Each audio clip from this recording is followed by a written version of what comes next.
Good morning everyone. तो आज हम देखेंगे इंडिया जापान। तो जापान के बारे में कल से हमने आपको इंट्रोडक्शन बता दिया था। और भारत और जापान बड़ा ही आसान सा मामला है।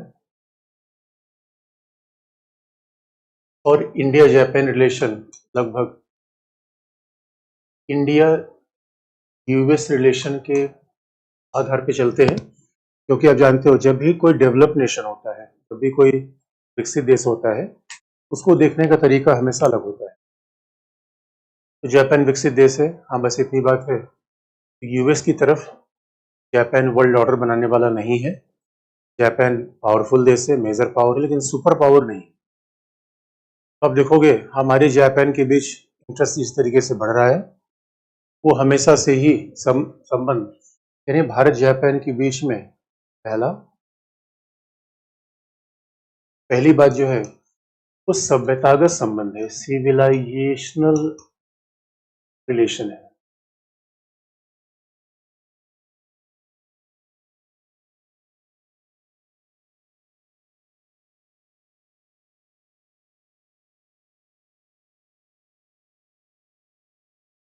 तो बच्चों, कहा भी जाता है भाई राष्ट्र राज्य का निर्माण तो आधुनिक युग की देन है।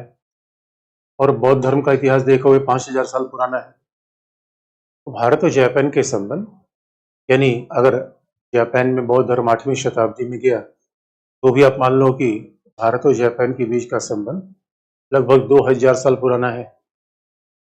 तो कहा जाता है राष्ट्र राज्य का निर्माण तो आधुनिक युग की देन है। जब सभ्यता का संबंध होता है, इसका मतलब है बौद्ध धर्म का।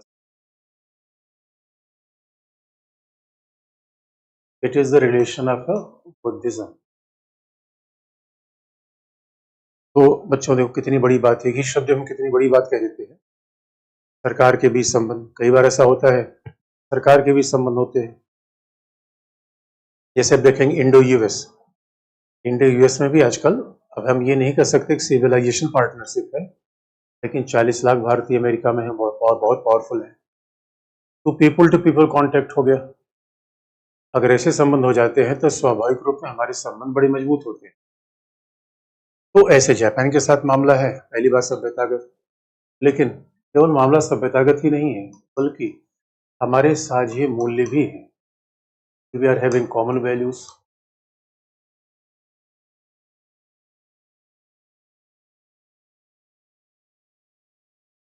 यानी कॉमन वैल्यूज क्या है? उदारवादी लोकतांत्रिक व्यवस्था, लिबरल डेमोक्रेटिक वर्ल्ड ऑर्डर को मानने वाले देश हैं।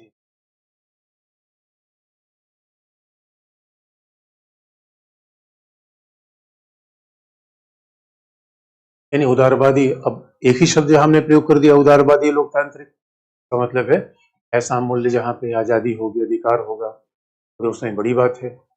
यानी कई बार हमें चाइना को देखने पर ऐसा लगता है कि विकास का रास्ता तानाशाही से हो जाता है। चाइना को देखने पर ऐसा लगता है कि चाइना तानाशाही है, चाइना सर्वाधिकारवादी है। तो विकास का रास्ता तानाशाही से जाता है ऐसे जरूरी नहीं बच्चों। इतनी बड़ी बात है कि विकास का रास्ता एक उदारवादी लोकतांत्रिक व्यवस्था से भी जाता है। जरा देखो 21st सेंचुरी में जिस तरीके से तानाशाही राज्य बढ़ रहे हैं, तो देशी दुनिया में खतरे पैदा कर रहे हैं। बच्चों, आप जानते हो फॉरेन पॉलिसी पे शासन का प्रभाव होता है, लोगों का प्रभाव होता है, कल्चर का प्रभाव होता है, इकोनॉमी का, टेक्नोलॉजी का, ज्योग्राफी का। भाई यही तो फॉरेन पॉलिसी के राज्य का व्यवहार है। बच्चों जरा कभी सोच के देखो, भारतीय विदेश नीति क्यों कह रही है सहिष्णुता, शांतिपूर्ण सहअस्तित्व? ये हमारी उदारवादी लोकतांत्रिक वैल्यू है। और इसका आज के डेट में 21st सेंचुरी में बड़ा इंपॉर्टेंस है, क्योंकि अब देखो उत्तर कोरिया का व्यवहार कैसा आक्रामक है, तानाशाही है। अब ये बात सोचो, जापान ने क्या कहा, कभी किसी देश को परमाणु बम से मार देगा वो? चाइना का व्यवहार देखो, आक्रामक होता है पड़ोसियों के प्रति। चाइना कह रहा है सेंकाकू हमारा है, जापान का आइलैंड है। चाइना कह रहा है कि भारत का अरुणाचल हमारा है। तो इसकी बहुत बड़ी बात है बच्चों की शासन की प्रणाली। पुतिन रसिया में। इसलिए बच्चों आप देखोगे कि, और यहाँ तो लोग क्रिटिसाइज करते हैं अमेरिका को। अरे सवाल यह है कि बच्चों, अमेरिका ने कहा किसी की जमीन कब्जा कर लिया। अमेरिका के पड़ोसियों को देखे, अब ये बात अलग है कि हर तरीके से हम देखें, चाइना अपने पड़ोसी में छोटे छोटे पड़ोसियों की जमीन पे दावा कर रहा है। अमेरिका ने कौन सी क्यूबा की जमीन कब्जा कर ली? अमेरिका के बल में क्यूबा है, तो अमेरिका के बल में छोटा मैक्सिको है। न तो मैक्सिको की जमीन पर, न क्यूबा की जमीन पर अमेरिका कब्जा करने की बात कर रहा है। तो बच्चों, लोकतांत्रिक देश में बड़ा साहस होता है कि आदमी वहां बिडेन और ट्रंप का भी आम जनता विरोध कर सकती है। इसे जो डेमोक्रेटिक देश की फॉरेन पॉलिसी होती है, उसे पता है कि अगर हमने गलत काम किया, चुनाव में हम हार जाएंगे।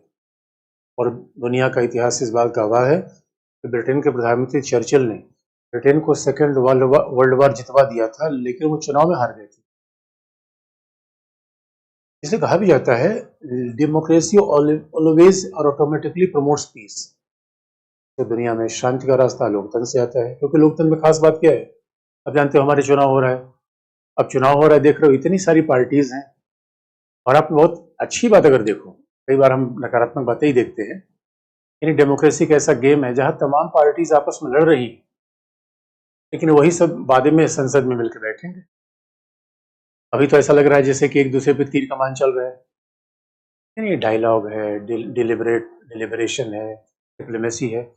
अगर बच्चों, बीजेपी और कांग्रेस का झगड़ा शांतिपूर्ण तरीके से हल हो सकता है, इंडिया चाइना क्यों नहीं? ये डेमोक्रेटिक कल्चर है। तो डेमोक्रेटिक कल्चर हमेशा रिलेशन को अच्छा बनाती है। यही तो साझे वैल्यूज हैं। ये साझे वैल्यूज हैं कि बच्चों, भारत और जापान मिलकर, और बहुत बड़ी बात है, अगर एशिया में आप देखो, एशिया में बच्चों लोकतंत्र, भाई लोकतंत्र कहानी तो यूरोप की है। एशिया में आप देख लो, बहुत कम ऐसे देश है जिन लोगों ने सक्सेसफुली डेमोक्रेसी चला रखा है। तो अब कहने को तो पश्चिम एशिया में लोकतंत्र ही नहीं है, साउथ ईस्ट एशिया में लोकतंत्र वैसा नहीं है जैसा हमारे यहाँ है। अब देखो, ईरान में चुनाव हो जाता है, आज़ादी है ही नहीं है।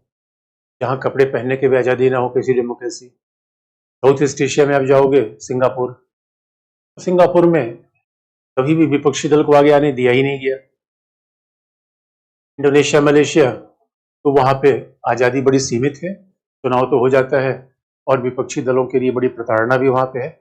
और थाईलैंड में राजा महाराजा का शासन। इस मामले में बहुत बड़ी बात है, एशिया में तो ऐसे देश हैं जो कम से कम साझे लोकतांत्रिक मूल्यों की रक्षा करते हैं, जिससे दुनिया में शांतिपूर्ण सहअस्तित्व का वातावरण पैदा किया जा सके। क्योंकि डेमोक्रेसी है क्या? Peaceful settlement of dispute. विवादों का शांतिपूर्ण समाधान करो। इसका मतलब है, अगर ये साझे मूल्य रहेंगे बच्चों, तो स्वाभाविक रूप में हम दुनिया को शांतिपूर्ण सहअस्तित्व, पीसफुल को एग्जिस्टेंस का रास्ता दिखा सकते हैं। इसलिए अब ये लिखने का तरीका याद रखना बच्चों। अगर आपने समझ लिया अच्छे से, कभी लिखने में आपको प्रॉब्लम नहीं आएगी। तो मतलब जब यूरोपीय देश आएंगे, अमेरिका आएगा, जापान आएगा, ये मामला जरूर आएगा। लेकिन रसिया के लिए, चाइना के लिए ये बात तो हम नहीं लिखेंगे। लैटिन अमेरिका में कभी लोकतंत्र है, कभी नहीं, अफ्रीका में। तो इस लोकतंत्र होना और लोकतंत्र का स्टेबल हो जाना बहुत बड़ी बात है। साझे मूल्य हमारे हैं, और आप याद रखो, we are having common interest, साझे हित भी हैं।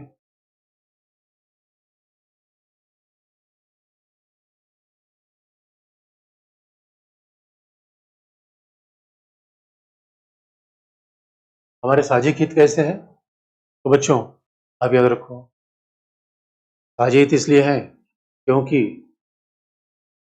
जापान की अर्थव्यवस्था दुनिया की सबसे तीसरी बड़ी अर्थव्यवस्था। जापान क्या है? Third largest economy of the world. और इंडिया क्या है? इंडिया की पांचवी बड़ी अर्थव्यवस्था। पांचवी बड़ी अर्थव्यवस्था। तो बच्चों, एक तरफ पांचवी बड़ी अर्थव्यवस्था, दूसरी तरफ तीसरी बड़ी अर्थव्यवस्था। अपने आप में जब इनके भी तो संभावना बहुत सारी है। जब सच मानो, अभी भारत और जापान के बीच व्यापार इतना होना चाहिए उतना है नहीं बच्चों। इसलिए देखो, जब मोदी जी पहली बार 2014 में चुनाव जीतकर जापान की यात्रा पर गए, तो देखो जापान में वर्क कल्चर बहुत तगड़ा है। भारत में बच्चों बड़ी विडंबना ये है, वही सच बात है, जितने सरकारी अधिकारी हैं लटकाते हैं, भटकाते हैं, अटकाते हैं। आप ये सुन के हैरान हो जाओ, किसी भी सरकारी अधिकारी से समय पूछ लो तो क्या कहेगा? अरे सब वर्तमान सरकार बहुत खराब तरीके से काम कर रही है। किसी टीचर से पूछो तो क्या कहेगा, सरकार खिलाफ हम हैं। क्यों भैया? क्योंकि सरकार कह रही है कि समय पे पढ़ाने आओ बच्चों को। कमाल की बात है यार, कमाल का देश है जहाँ टीचर समय पढ़ाने नहीं आना चाहता, और जहाँ अधिकारी अधिकारी पहले नौकरी लेने के मारामारी कर रहा है, उसको और नौकरी मिल गई तो उसको छुट्टी चाहिए, वो काम पे नहीं आना चाहता, काम पे भी नहीं आएगा, उसको पैसा भी चाहिए। ये मेरे बच्चों, हमारे यहाँ इसी वर्क कल्चर खासी कमी है। कमाल का देश है भाई। किसी से काम करने को बोलो और ये अधिकारियों के लिए बड़ी समस्या आती है। जो अधिकारी काम करना चाहता है, श्रमिक उसके खिलाफ लामबंदी कर लेते हैं, उसके खिलाफ तमाम फर्जी मामले चला देंगे। ये भारत में बड़ी विडंबना है बच्चों। ये पहले में नौकरी भी चाहिए, और इसीलिए इसीलिए आप याद रखो, हमारी नौकरशाही के बारे में, सरकार की कार्यप्रणाली के बारे में जर्मनी है, जापान है, अमेरिका है, इनके बड़े निगेटिव फीडबैक है। हमारे प्रधानमंत्री जापान गए तो जापान ने कहा, मोदी जी आप तो ठीक कह रहे हैं कि भाई आप हमसे संबंध बढ़ाना चाहते हैं। बड़ी बात है। देखो दोस्तों, मोदी जी यहाँ पे मास्टर हैं। मारवाड़ी, अरे मारवाड़ी जानता है एक फॉरेन पॉलिसी कैसे बनती है। और मोदी जी ने कहा चिंता मत करिए, अब आपको रेड टेप नहीं मिलेगा। रेड टेप का मतलब होता है कि अब देखते हो जो अधिकारियों के फाइल में पहले फीते बंधे होते थे, कंप्यूटर ने रेड टेप को तोड़ ही दिया है। ऑनलाइन सिस्टम में रेड टेप को, लाल फीताशाही को तोड़ा हुआ है। लेकिन मोदी जी ने कहा चिंता मत करिए, हम आपको रेड कारपेट वेलकम देंगे। अब ये लटकाने भटकाने वाली प्रवृत्ति हमारे नहीं रहेगी। तो जापान को इतना आश्वासन देना पड़ा, क्योंकि बच्चों हमारे यहाँ देखो, सिंगापुर में चले जाओ, 24 घंटे में बिजनेस को परमिशन दे दिया जाएगा। भारत में ऐसा नियमों का मकड़जाल है। यूएई में चले जाओ, जब चाहे कंपनी खोलो, जब चाहे कंपनी बंद। हमारे यहाँ किसी की हिम्मत है कंपनी खोल देगा। यानी कहा जाता है कि इंडिया में बिजनेस करना बहुत टफ है। ये बड़ी सी इंटरेस्टिंग पार्ट है बच्चों, क्योंकि रूल्स ऐसे हैं, नौकरशाही ऐसी है, श्रमिक कानून ऐसे हैं, और जब भी हम इसको रिफॉर्म करने जाते हैं तो लोग हंगामा, आंदोलन, धरना प्रदर्शन। बच्चों जरा सोच के देख लो, चाइना पॉलिटिकली डिक्टेटर है, लेकिन वहाँ इकोनॉमिक सिस्टम हमसे अच्छा चलता है। इकोनॉमिक लिबरलाइजेशन चाइना में ज्यादा अच्छा इंडेक्स चल रहा है, और हम डेमोक्रेटिक होकर भी इकोनॉमिक लिबरलाइजेशन नहीं कर पाते, क्योंकि हमारे देश में दोस्तों जो देखो वही नेता है। हाल की बात है यार। इसलिए, और आप इकोनॉमी में पढ़ते भी होंगे, लेबर लॉज में रिफॉर्म करने की बात आती है, हमारे कृषि कानून में बदलाव की बात आई, लोग सड़क पर आ गए। हमारे यहाँ सरकार जब कोई कानून लेकर आती है तो लोग सड़क पे आ जाते हैं। इसलिए ऐसा कहा जाता है कि हमारे साझे इंटरेस्ट हैं। लेकिन भारत और जापान के बीच अभी आप देखोगे, कुल मिला के द्विपक्षीय व्यापार 15 बिलियन 20 बिलियन यहीं तक पहुंच पाते हैं। तो दो बड़ी देशों के बीच में, इतनी बड़ी इकोनॉमी के बीच में 15 बिलियन 20 बिलियन डॉलर, ये कोई ट्रेड है बस तो बच्चों? अपार संभावनाएं हैं। और जापान को फायदा क्या है? टोयोटा, होंडा और सोनी से भारत से बड़ा बाजार कोई होगा नहीं। तो जापान को बड़ा बाजार मिल रहा है, और हमें क्या फायदा है? हमें जापान की टेक्नोलॉजी चाहिए। भाई हमें तो जापान की टेक्नोलॉजी चाहिए। जापानीज टेक्नोलॉजी के मामले मास्टर है बच्चों, कोई भी टेक्नोलॉजी। और सच मानो, आने वाले समय में जिस तरीके से सोलर एनर्जी, विंड एनर्जी, आने वाले समय में तो पेट्रोल, नितिन गडकरी ने क्या कहा कि भारत आने वाले समय में हम भारत को पेट्रोल डीजल मुक्त बनाएंगे। इसका मतलब वाहन कैसे चलेंगे? ईवी से। ईवी के लिए आप जरा सोच के देखो, अगर इलेक्ट्रिक व्हीकल हम अपनाएंगे, सोलर एनर्जी, विंड एनर्जी, पवन ऊर्जा, ऐसे ऐसे स्रोत अपनाएंगे, उन सब के लिए टेक्नोलॉजी अगर किसी के पास है तो जापान, जर्मनी, अमेरिका। इसलिए बच्चों, सेमीकंडक्टर, इंडिया को सेमीकंडक्टर का हब बनाना है, ये विकसित देश ही तो काम करेंगे। और वहां ताइवान, ताइवान आप देखोगे सेमीकंडक्टर का हब है। आज की दुनिया में हमें टेक्नोलॉजी वाली दुनिया है बच्चों। तो हमें जापान से क्या चाहिए? टेक्नोलॉजी, तकनीकी।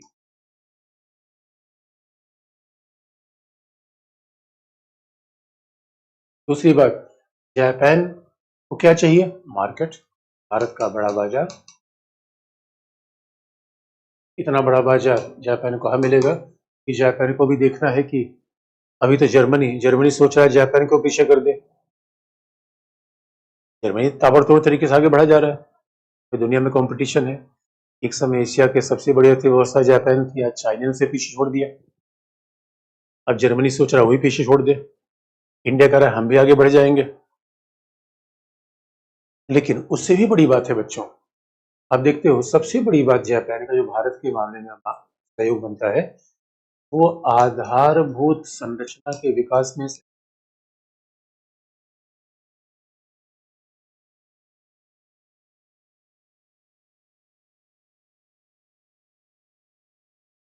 यानी डेवलपमेंट ऑफ इंफ्रास्ट्रक्चर।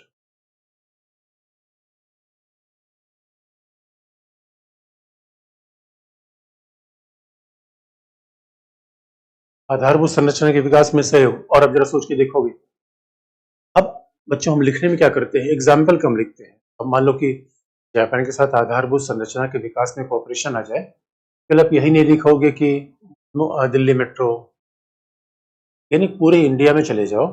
आप ये बात जानते हो कि India is not part of China's road build project. हम चाइना के रोड बिल्ड प्रोजेक्ट हिस्से नहीं है।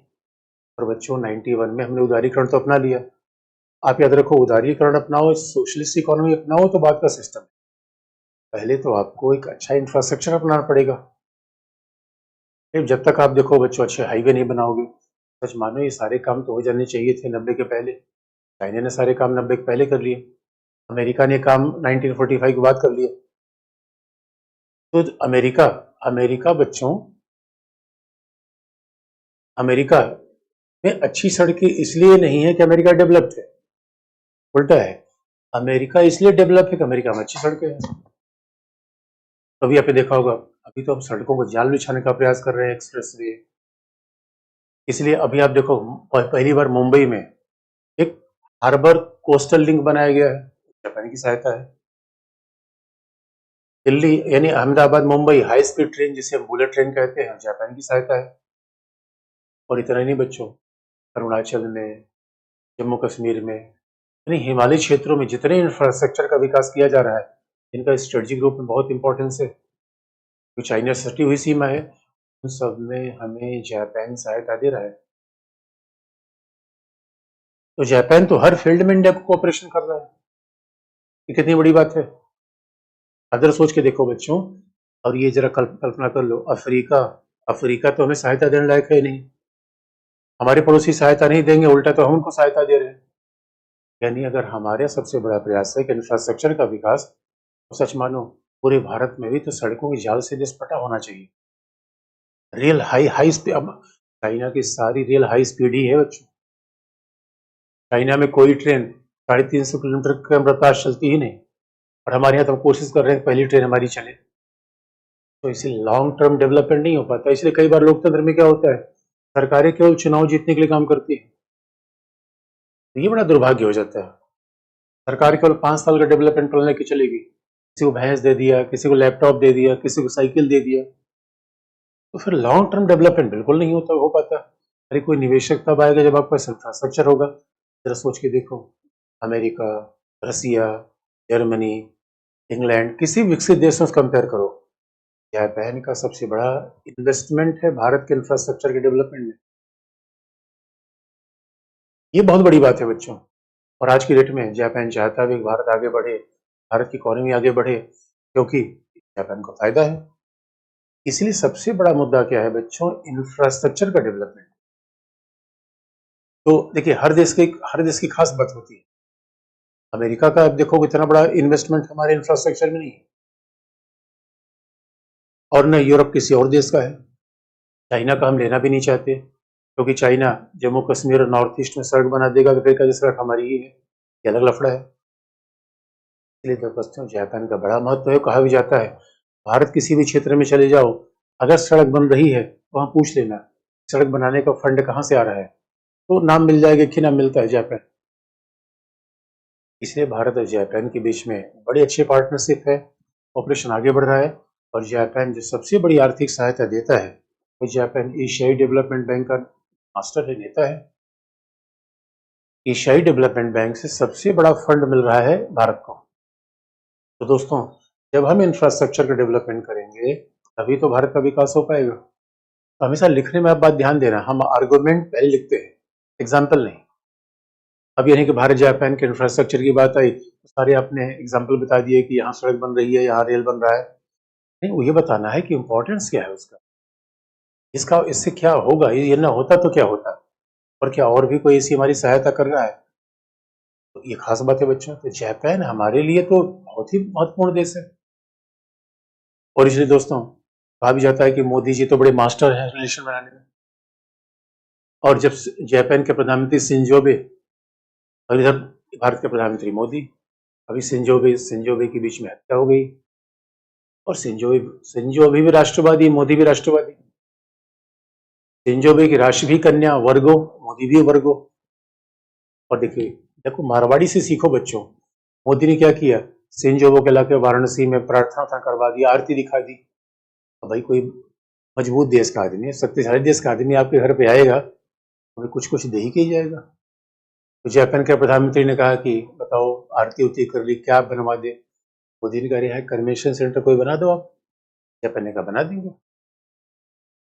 ये दोस्ती का फर्क होता है बच्चों। और मामला यही नहीं है, मामला केवल साझी हित में, आर्थिक हित ही नहीं बच्चों।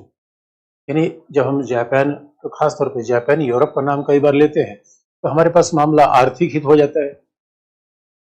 लेकिन इतना ही नहीं है, आज भारत और जापान के बीच में कुल मिला के सामरिक संबंधों का विकास हो रहा है। ये बहुत महत्वपूर्ण बात है, क्योंकि बच्चों जापान एक ऐसा देश है, जब आपको याद दिला दें, 1998 में जब हमने परमाणु परीक्षण किया था तो जापान ने अपना राजदूत वापस बुला लिया था।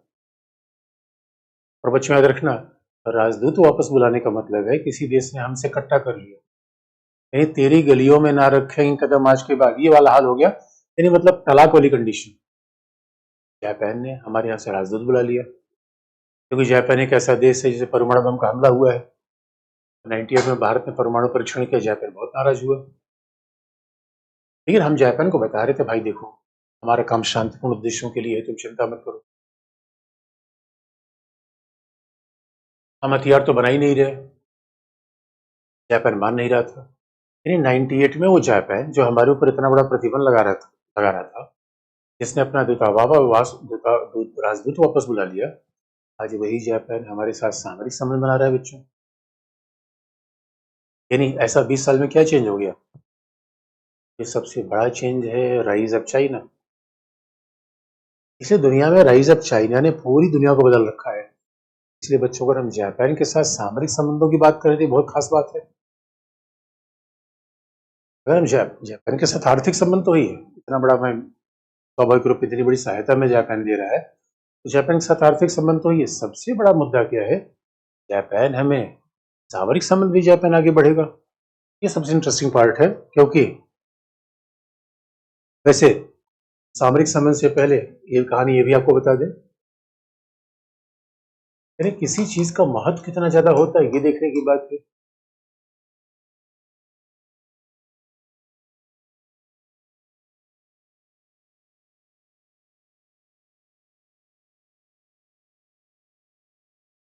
Strategic partnership. तो देखो बच्चों, सामरिक संबंध जापान जैसे देश के लिए बहुत महत्वपूर्ण है, जो हमेशा जापान के संविधान में ही लिखा हुआ है। जापान कहता है भाई हम शांति सेना रखेंगे, यानी आत्मरक्षा सेना, सेल्फ डिफेंस फोर्स जापान रखेगा। ये जापान का प्रिंसिपल है।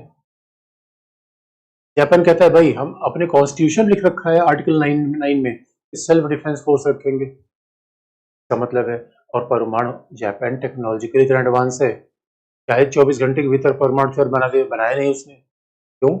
शांति की बात करता है। लेकिन बच्चों वही सवाल है कि जापान के लिए कंडीशन बदल रही है, हमारे लिए भी कंडीशन बदल रही है।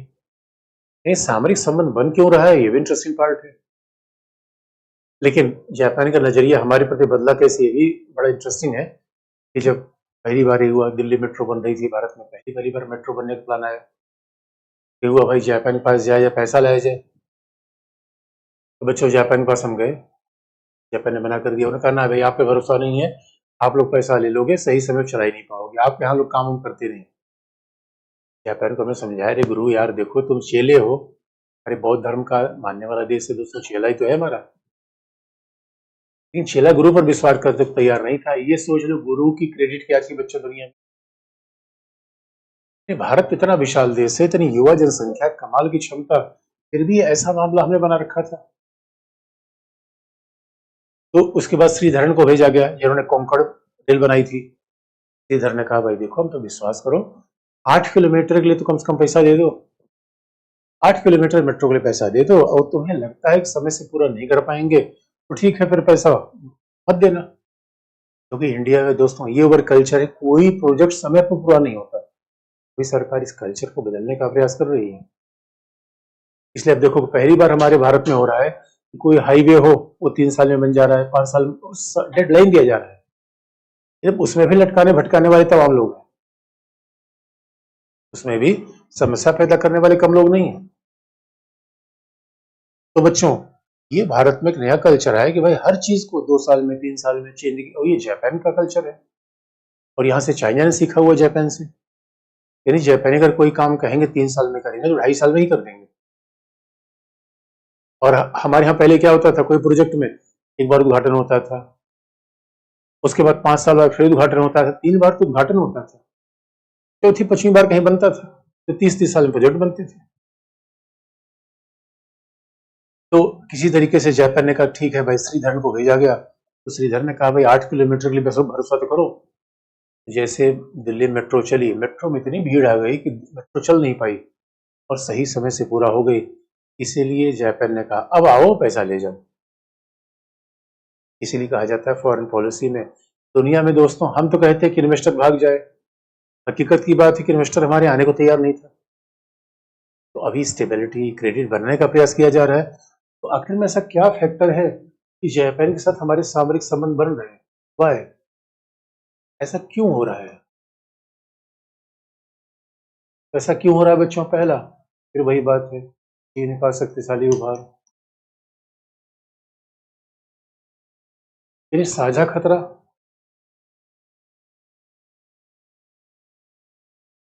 यानी कॉमन थ्रेट है चाइना। क्योंकि चीन क्या कर रहा है? चीन जापान के सेंकाकू द्वीप पर दावा कर रहा है। सेंकाकू आइलैंड,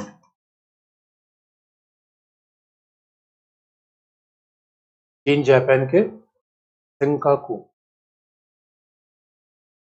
आइलैंड पर दावा कर रहा है। जबकि चीन क्या कर रहा है? चीन का भारत के साथ सीमा विवाद है ही।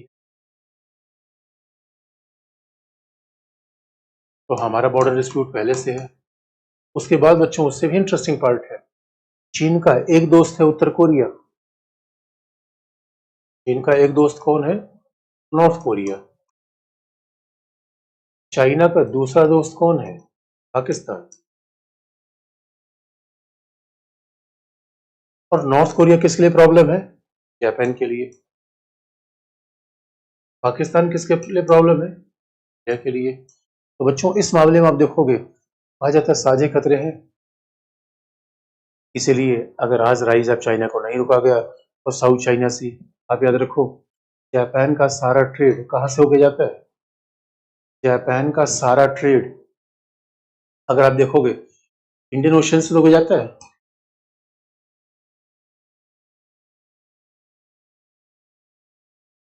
और इंडियन ओशन में है कौन? इंडिया है। इसलिए बच्चों, अगर साउथ चाइना सी में, ये पूरा एरिया है साउथ चाइना सी का, और यहीं से सारा, यानी इंडियन ओशन से ये सारा वेस्ट, सारा ऊर्जा की आपूर्ति वेस्ट एशिया से हो रही है, जापान के लिए भी।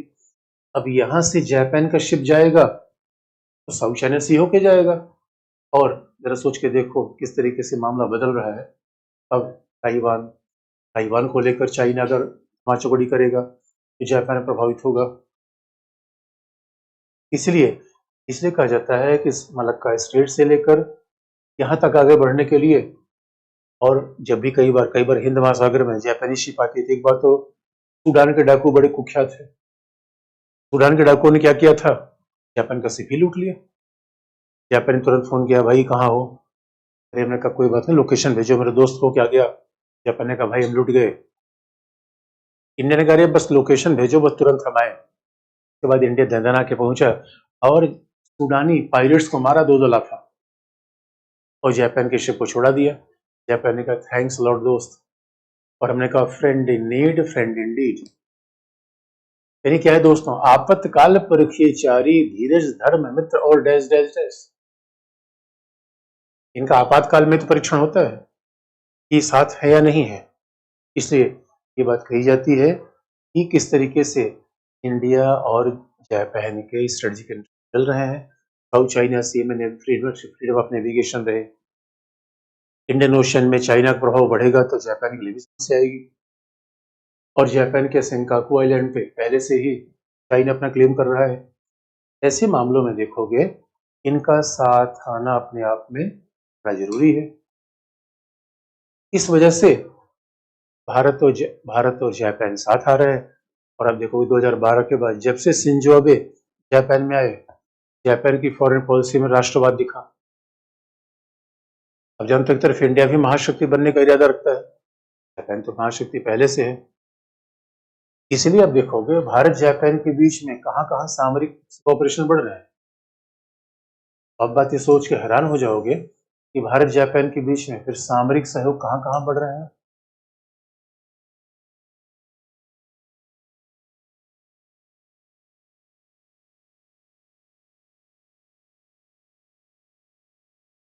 स्ट्रेटेजिक कोऑपरेशन बढ़ कैसे रहे हैं? तो पहला इंडियन ओशन में, यानी इंडियन ओशन, हिंद महासागर,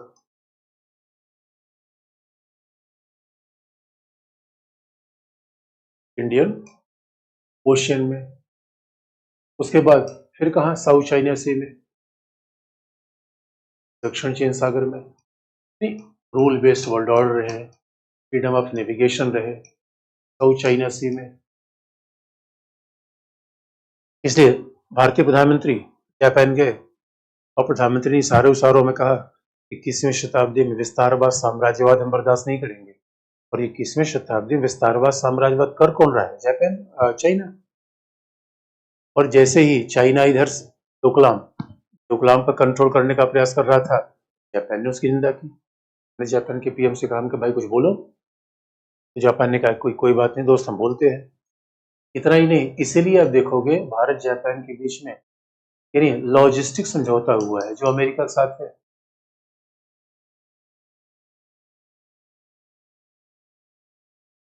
भारत जापान के बीच में लॉजिस्टिक समझौता है बच्चों, जो अमेरिका के साथ किया गया है वही जापान के साथ हमने किया है।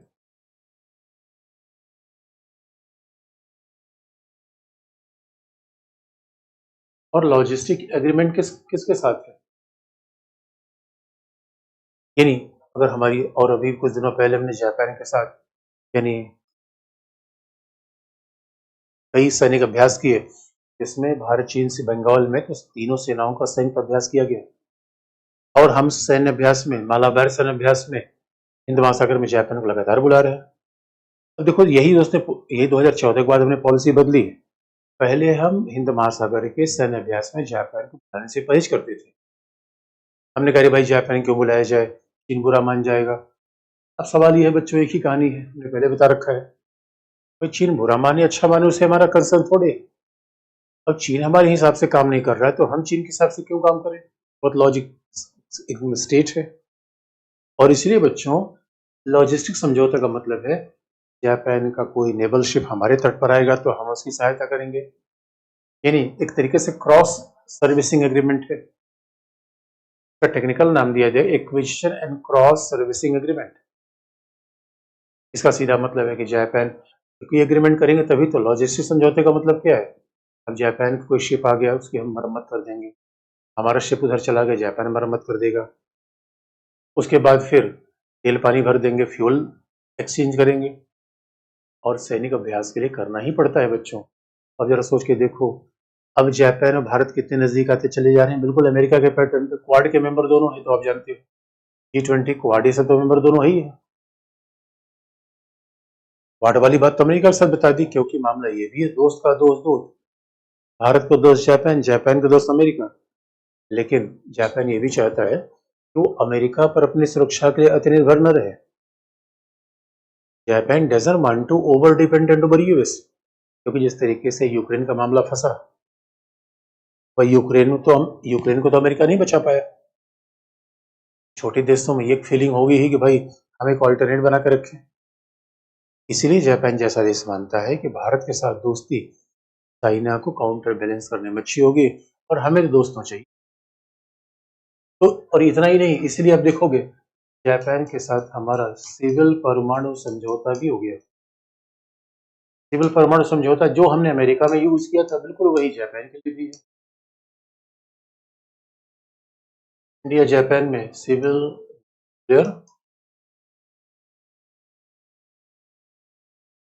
इंडिया जापान में सिविल न्यूक्लियर एग्रीमेंट भी हो गया बच्चों। बिल्कुल वही एग्रीमेंट जो हमारा अमेरिका के साथ था।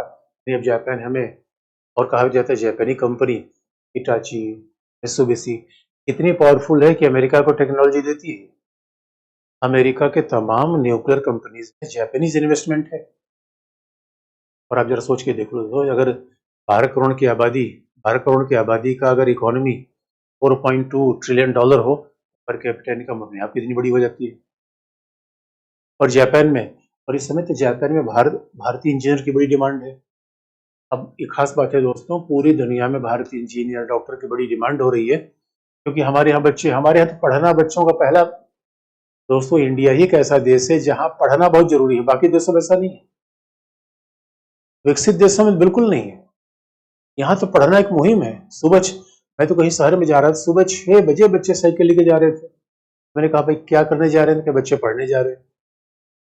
तो मतलब दोस्तों फ्यूचर तो इंडिया का ही है। इंडियन पूरी दुनिया में छाने वाले, याद रखना। ये बहुत बड़ी बात मैं बता रहा हूँ, ये सच बात है।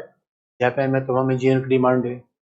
और आजकल तो इंजीनियर नहीं, तमाम नर्स से लेके डॉक्टर, यानी बागान में काम करने वालों, भारत में हर किस्म के लोग उपलब्ध है। जनसंख्या ज्यादा है, बेरोजगारी ज्यादा है, तो बाहर खूब लोग जा रहे हैं। हमारे लिए बड़ा अवसर है। तो जापान अगर अभी जनसंख्या नहीं बढ़ रही, जापान में तो एक ऐसा बिजनेस है बच्चों जो भारतीयों को बताया ही नहीं जाता, और कई राज्य तो इसलिए बड़ा अच्छा काम कर रहे हैं। कई जापान में तो केवल ये बिजनेस है कि वहां जाके लोगों से बातचीत करिए, क्योंकि भाई अब यही देखो, अमीर होने का अलग प्रॉब्लम है। इतना बड़ा लोगों ने घर बना रखा, अकेले हैं, ना बच्चा है ना पार्टनर है। तो वो कहते हैं भाई कोई आके हमसे 2 घंटे बात करे, उसका पैसा ले जाए। अगर यहाँ हम अपने गांव वालों को भेज देते तो सोचो कितना पैसा कमा के आए। और वो हमें मुफ्त में चौराहे पर बातचीत कर रहे हैं, उनको पता नहीं उनकी बातचीत करनी है, पैसे कीमत हो सकती है, उन्हें पता ही नहीं। ऐसे लोगों को तो जापान भेजने की आवश्यकता है। उन्हें अभी सरकार को बताना चाहिए भाई गपास्टा ही करना आपका इंटरेस्ट है, तो गपास्टा करने का पैसा भी कहीं मिलता है। इसका तो बकायदा ब्यूरो खोलना चाहिए हमें। तो अब सिविल परमाणु समझौता, इसका मतलब जापानी न्यूक्लियर आएगा, जापान हमें सिविल परमाणु क्षेत्र में सहायता देगा। और वो जापान जिसने खुद एनपीटी सीटीपीटी साइन कर रखा है, हमने कहीं पे साइन नहीं किया है। इसके बावजूद जापान क्या कर रहा है, भाई अब हम तुम्हारी चिंता समझते हैं, अब हम तुम एक साथ मिलकर रहेंगे। यानी आओ हम मिल जाएं और सुगंध और सुमन की तरह, ऐसा दोस्ती होगी दोस्तों। ये बीरू जैसी समय दोस्ती जापान की चल रही है। इसलिए इसलिए आप देखोगे कि जापान के साथ फिर इसी सहयोग का परिणाम है कि 2+2 वार्ता होती है। भारत और जापान के बीच में 2+2 डायलॉग शुरू हो गया है। और ये 2+2 डायलॉग बच्चों भारत अमेरिका के साथ भी है। अब लिखने का तरीका मैं आपको बता दूं। अब मान लो कि कहीं आ जाए 2+2 डायलॉग लिखो, तो आपको तो लगेगा करंट अफेयर है, आपको देखने में ऐसा लगेगा करंट अफेयर है, लेकिन बच्चों नहीं, करंट अफेयर वर्ड नहीं। सिंपल सी बात यह है, अरे 2+2 क्यों होगा, क्योंकि सामरिक, यही सारी बात आपको लिखनी है। जैसे अमेरिका के साथ 2+2 आ जाए, अमेरिका के साथ भी 2+2 क्यों होगा। इंडो पैसिफिक क्षेत्र में सहयोग, क्वाड में सहयोग, और इसके खिलाफ इनके चाइना फैक्टर है। क्यों, अब सैन्य क्षेत्र में सुरक्षा, हथियार क्षेत्र में सुरक्षा। और सबसे बड़ी बात है बच्चों, 2+2 वार्ता है तो भी आपको ये लिखना है, इसमें कोई पॉइंट है तो भी ये लिखना है। आईआर में चीजें ओवरलैप करती हैं। अमेरिका में हमने इतना पढ़ लिया 2+2, भाई 2+2 का मतलब है जहां 4 यार मिल जाए, तो 4 यार कौन होंगे, वो 4 यार फुक्कड़ थोड़े होंगे बच्चों। 4 यार कौन, हमारे विदेश मंत्री, हमारे रक्षा मंत्री, जापान के विदेश मंत्री, जापान के रक्षा मंत्री, ये चारों मिलकर फिर आपस में बातचीत करेंगे। और चारों मिलकर बातचीत करेंगे तो क्या होगा, ये अपने आप में संबंध बेहतर हो जाएंगे। ये क्या है, 2+2 है, ये 2+2 है। तो एक ही चीज बार बार पूछता है। सबसे बड़ी बात है दोस्तों, भविष्य में आप देखना, भविष्य में क्या हो रहा है। भविष्य में अभी जापान ने क्या किया है, चूंकि जापान में हमने कहा कि राष्ट्रवाद आगे बढ़ रहा है, जापान अपनी सुरक्षा की बात को आगे बढ़ा रहा है। यदि अभी भी जापान ने कहा है वो परमाणु बम नहीं लेगा, जापान के संविधान में बदलाव नहीं है, क्योंकि आज भी जापान कहता है सेल्फ डिफेंस फोर्स रखेगा। याद रखना, जापान का सेल्फ डिफेंस फोर्स इतना तगड़ा है कि बड़े बड़े सेनाओं प्रभारी है वो। इसलिए बच्चों, जापान जापान क्या कर रहा है उसकी नई पॉलिसी में, क्योंकि बड़ी इंटरेस्टिंग बात है, सेकेंड वर्ल्ड वॉर के बाद जापान ने कभी किसी को हथियार नहीं बेचा, वेपन्स नहीं बेचा जापान ने, वो शांतिवादी देश था। इसके बावजूद तीसरी बड़ी इकोनॉमी थी। सोचो, हथियार बेचता, दुनिया में सारी महाशक्ति हथियार बेचती है, जापान नहीं बेचता था। लेकिन अब उसने पॉलिसी चेंज कर ली है। अब जापान भी दुनिया को सैन्य सामग्री बेच रहा है। Japan is willing to export defence equipment.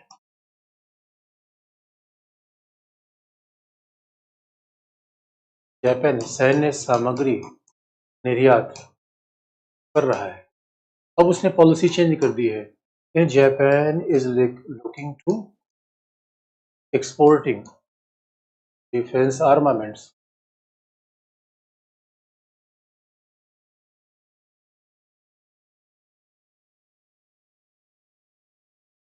अब स्वाभाविक रूप से जैसे U2 एम्फीबियस एयरक्राफ्ट है।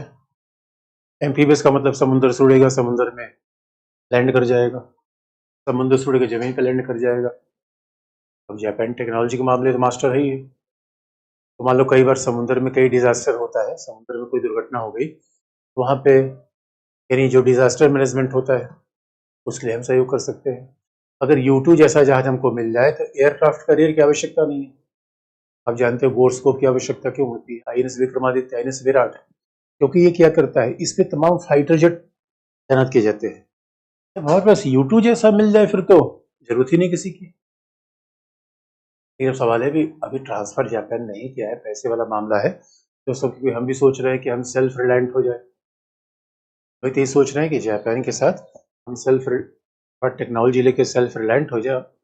दोस्तों देखो, दोस्ती एक बात होती है। मैं दुकान पे गया, दुकान पे लिखा था बिजनेस से दोस्ती नहीं। इसका मतलब है भैया, उधार नहीं मिलेगा, भले दोस्त हो गए उधार थोड़ी मिलेगा। तो बच्चों, इमोशनल होने की आवश्यकता नहीं है। अब जापान हमारी दोस्ती है, ये नहीं कि चेले ले जाओ, तुम तुम्हारे गुरु हो और ले जाओ हथियार और डिफेंस ले जाओ, कोई पैसा देना नहीं बच्चों, तो देना पड़ेगा। इसलिए इसके साथ दोस्तों ये कहते, भविष्य में भारत जापान संबंध आगे बढ़ेगा ही बढ़ेगा। लेकिन आप ये बात जान लेना कि न तो जापान और न तो इंडिया चाइना से लड़ना हम थोड़ी चाहते हैं। तो दोस्तों, पॉलिटिक्स शतरंज के खेल की तरह होती है, जहां चक्रव्यूह बनता है, यहाँ पे वॉर नहीं होता। हाँ, वॉर तो लास्ट ऑप्शन ही है। अगर अस्तित्व पे खतरा आ जाए, संप्रभुता खतरे में आ जाए, ऐसा थोड़ी है कि हमने सेना रख रखी है वो, और सेना रख रखी है केवल डांस पार्टी करने के लिए, लड़ने के लिए तो रखी है बच्चों। पॉलिटिक्स में लास्ट ऑप्शन होता है। भारत और जापान का संबंध आगे बढ़ेगा, और इसलिए भारत क्या कर रहा है, रिफॉर्म कर रहा है शासन में, प्रशासन में, नीतियों में, जिससे जापान के निवेश को ज्यादा सरल बनाया जा सके। क्योंकि बच्चों भी देखो, अभी हम Ahmedabad Mumbai high speed train जितने समय सीमा में हमने सोचा था बनाने का, वो डिले हो गया। वो डिले क्यों हुआ आप जानते हो? महाराष्ट्र ने लैंड एक्विजिशन में देरी कर दी। हमारे यहाँ अभी ये पॉलिटिकल मामला है। कई बार तो राज्य लैंड एक्वायर नहीं करते क्योंकि उनको लगता है कि जिससे इनको पॉलिटिकल फायदा न मिल जाए, चुनाव फायदा न मिल जाए, इससे बाहर क्रेडिबिलिटी खराब होती है। इससे दोस्तों, भविष्य में साउथ कोरिया, जापान, इन सबसे हमारे संबंध आगे बढ़ेंगे। और यही तो एक्ट ईस्ट पॉलिसी का ही भाग है, यही तो एक्ट ईस्ट पॉलिसी का प्रयास है, ईस्ट की तरफ देखा जाए। और इतना ही बच्चों जापान के साथ है। अब हम जापान की बात खत्म करके फिर आएंगे लुक ईस्ट में। लुक ईस्ट आएंगे, फिर लुक वेस्ट आएंगे, लुक ईस्ट आएंगे, लुक वेस्ट आएंगे। इसका मतलब है फिर धीरे धीरे काफी पार्ट हम फॉरेन पॉलिसी कवर, फिर एक आध दो सेक्शन बच जाएंगे बच्चों। अब सवाल पूछ लो जापान से, तब हम आए लुक ईस्ट में। जरा कमेंट ऑन कर दो।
मेरे मुंह पर लगाओ ना टीवी में।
किसी बच्चे ने पूछा civil nuclear agreement, what is civil nuclear agreement? मेरे बच्चों, सिविल न्यूक्लियर एग्रीमेंट सिंपल ही बात है, कल भी मैंने बताया था कि ऊर्जा उत्पादन के लिए किस तरीके से भारत और जापान के बीच सहयोग होगा, तो जापान न्यूक्लियर रिएक्टर देगा और न्यूक्लियर फ्यूल देगा, जिससे भारत में परमाणु ऊर्जा का उत्पादन हो सके। अरे लॉजिस्टिक समझौता, अरे मेरे बच्चे लॉजिस्टिक समझौता वही है जो हमने यूएस के बारे में बताया है, जैसे हमने लेमो बताया था यूएस के बारे में, लॉजिस्टिक समझौता है। और लॉजिस्टिक का मतलब क्या है? भारत और जापान की डिफेंस फोर्सेस के बीच में अब रिपेयरिंग होगी, सैनिक अधिकारी दूसरे गड्ढे का प्रयोग कर सकते हैं। लॉजिस्टिक समझौता मैंने कल ही बताया था। सामान्यतः अब किसी बच्चे ने 2+2 बता दीजिए, 2+2 क्या है? आपके सामने लिखा हुआ है। इन 2+2 क्या है? रक्षा मंत्री विदेश मंत्रियों की बातचीत है, क्यों है? सामरिक सहयोग है। क्या सामरिक सहयोग के क्षेत्र में सहयोग है, ये मामला है।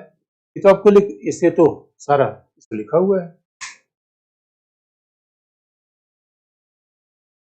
किसी बच्चे आज लास्ट क्लास है? अरे नहीं बच्चे, ये लास्ट क्लास नहीं है, अभी तो अभी कुछ क्लासेस और बाकी हैं। चाइना का पांडा नीति क्या है? पांडा नीति क्या है? अब मेरे बच्चों, चाइना का पांडा नीति भाई एक सीधी सी बात है, चाइना कुल मिला के सॉफ्ट पावर को आगे बढ़ाना चाहता है। चाइना कुल मिला के पांडा नीति अपने आप में कोई एक तरीके का पॉलिसी है चाइना की, कि चाइना अपने सॉफ्ट पावर को, अपने प्रभाव को बढ़ाना चाहता है। जैसे गुरु जी जापान के द्वीप पर दावा करना चीन छोड़े तो हमारा साथ छोड़ के चीन से मिल जाएगा, तो गलत है। अरे नहीं बच्चों, अब तुम सोच रहे हो कि चाइना जापान पे केवल, अब देखो हमने कितनी बार कहा है बच्चों, झगड़ा केवल आइलैंड का नहीं होता है, झगड़ा प्रभुत्व का होता है। चाइना चाह रहा है कि हमारे जैसा कोई प्रभुत्वशाली देश न रहे, आसपास हमारे कोई पावरफुल देश न रहे, और चाइना चाहता है कि जापान अमेरिका से मित्रता छोड़ दे, क्योंकि जापान, दक्षिण कोरिया, ताइवान, ये सब ईस्ट के देश सब अमेरिकी दोस्त हैं। तो मामला ऐसा है मेरे बच्चों। सिविल परमाणु समझौता है, अरे मेरे जैसे जैसे बिजली का उत्पादन होता है यार, तो सिविल परमाणु समझौता मतलब क्या है? बिजली उत्पादन के लिए, अनुसंधान के लिए, जो अमेरिका के साथ जो हमने कहा बिल्कुल वही है। U2 एक एयरक्राफ्ट है भाई, ये एयरक्राफ्ट है जो कई बार आपने देखा हो ना कि अभी कुछ दिनों पहले हमारे प्रधानमंत्री गए थे और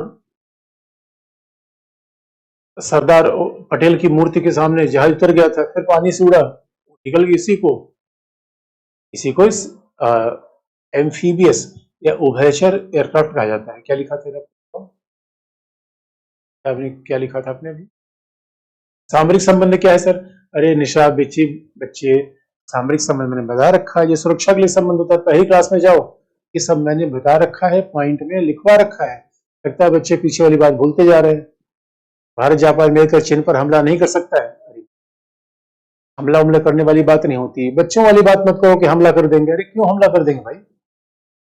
अरे अपने हित को आगे बढ़ाना है या लड़ना है? तो बच्चों फॉरेन पॉलिसी में क्या है? साम दाम भेद और दंड। दंड आखिरी मौका है, और न चाइना लड़ना चाहेगा ना हम लड़ना चाहेंगे। सब में चाहते हैं चीन का प्रभाव, चीन धमकी देना बंद करे, या किसी बच्चे आगे पढ़ाइए। हम लॉजिस्टिक समझौता कब हुआ? अरे लॉजिस्टिक समझौता अभी 2017-18 का समझौता है सर। हम अपनी इकोनॉमी पर आधारित हो सकते हैं सिर्फ, तो दुनिया में कभी भी कोई, यार ऐसा दुनिया में कैसे होगा?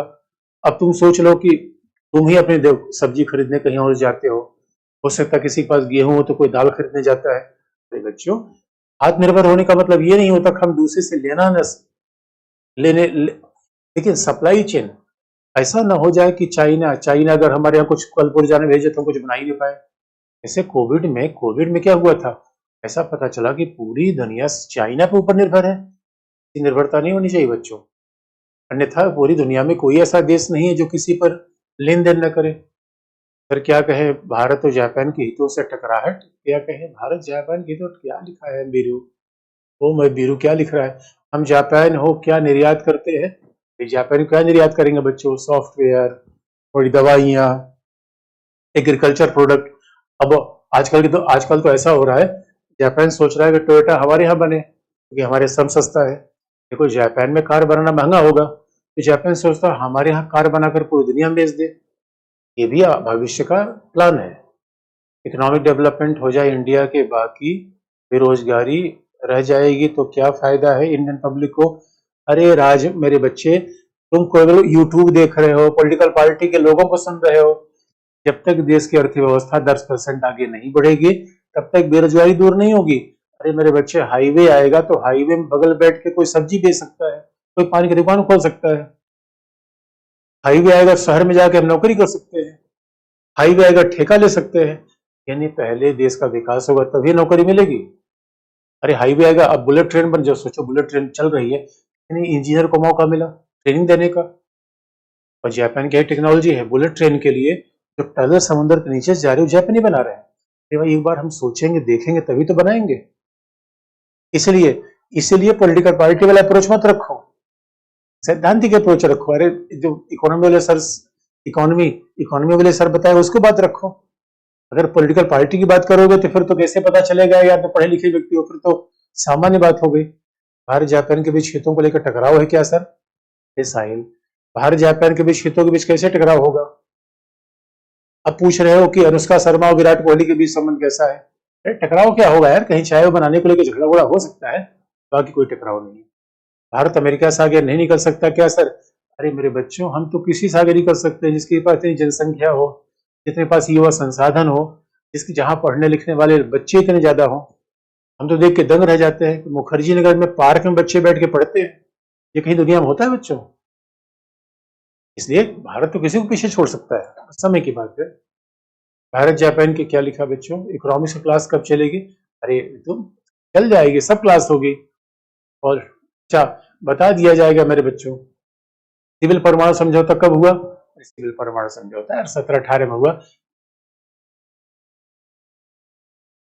U2 बता दीजिए। U2 का मतलब है बच्चों एक जहाज का नाम, जहाज का नाम है जो पानी से उड़ता है और जमीन पे चला जाता है, जमीन से उड़ता है पानी लैंड कर जाता है। जापान से चुनौती क्या है? जापान से क्या चुनौती होगी बच्चों? जापान से चुनौती वगैरह कुछ नहीं है, कॉपरेशन बहुत ज्यादा है। अपने यहाँ ह्यूमन रिसोर्स है सर, इसी, अरे मेरे बच्चों, ह्यूमन रिसोर्स ही तो है। दुनिया के सब ज्यादा इंजीनियर, डॉक्टर, नर्स, कारपेंटर सब तो इंडिया से है, करे ह्यूमन रिसोर्स नहीं है।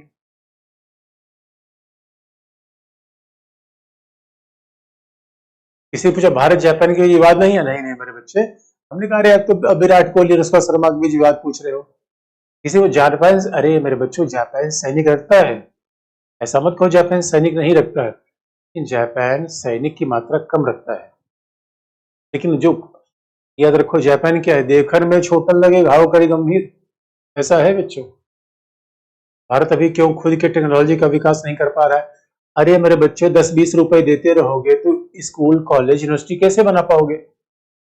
यहाँ तो लोग कह रहे हैं 5 साल में अच्छे दिन आ जाएंगे, और जब आप कहोगे बैंक में कि कोई 2,000 दे रहा है, कोई 6,000 दे रहा है, कोई कह रहा है लाख दे देंगे, ऐसे फिर भटकते फिरोगे।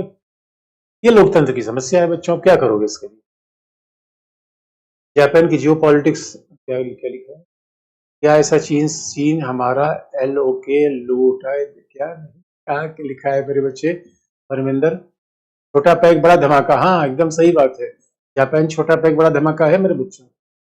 दूसरे देशों में रोजगार उपलब्ध है, हमारे यहाँ बेरोजगार उपलब्ध है।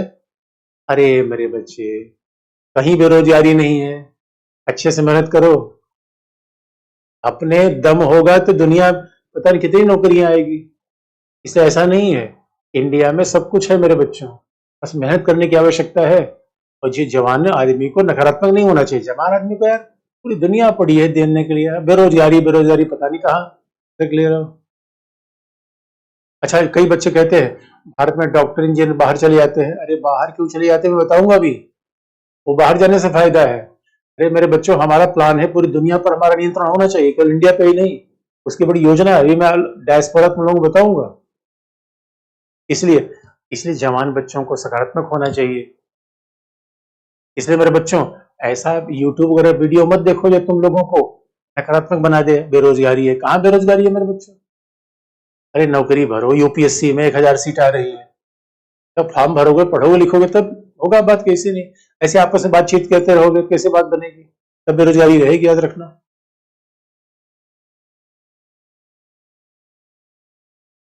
ठीक है, किसी बच्चे का 2+2 डायलॉग, अरे मेरे बच्चे एक ही बात है। अरे किसी बच्चे में लगता है सर नियंत्रण होगा दुनिया पर, अरे प्रदीप बिल्कुल होगा, तुम चिंता मत करो, तुम पहले पढ़ो लिखो अच्छे से, पढ़ो लिखोगे तभी तो होगा नियंत्रण। बताओ हमारे, तो अब जरा हम आगे बढ़े, अब मेरे बच्चों आगे बढ़े और आगे बढ़ के देखते हैं एक्ट ईस्ट पॉलिसी। किसी बच्चे ने कहा मैं आपकी बात से सहमत, अरे मेरे बच्चों लोकतंत्र है, लोकतंत्र में तो यहाँ कोई किसी की बात से सहमत नहीं होता, लोग गांधी की बात से सहमत नहीं है। तो सहमत असहमत होने के बाद तो देखो ये तो अपनी मर्जी है, और हमारा काम है बच्चों को सही बात बताना है। बाकी सहमत होना असहमत होना ये तो अपना फंडामेंटल राइट है, और यही हमारे यहाँ लोकतंत्र खास बात है। यहाँ तो कोई किसी से असहमत हो सकता है, और असहमत है तभी हमारे यहाँ इतने सारे विचार हैं, मुंडे मुंडे मतिर बिन्ना, और इसीलिए लोकतंत्र भी है। अब अगला, भारत की पूर्व की ओर देखो की, अब हम देखें बच्चों भारत की लुक ईस्ट पॉलिसी, कल ही करते हैं क्या? कल करते हैं, ठीक है बच्चों, लुक ईस्ट पॉलिसी कल देखेंगे, आज के लिए इतना है।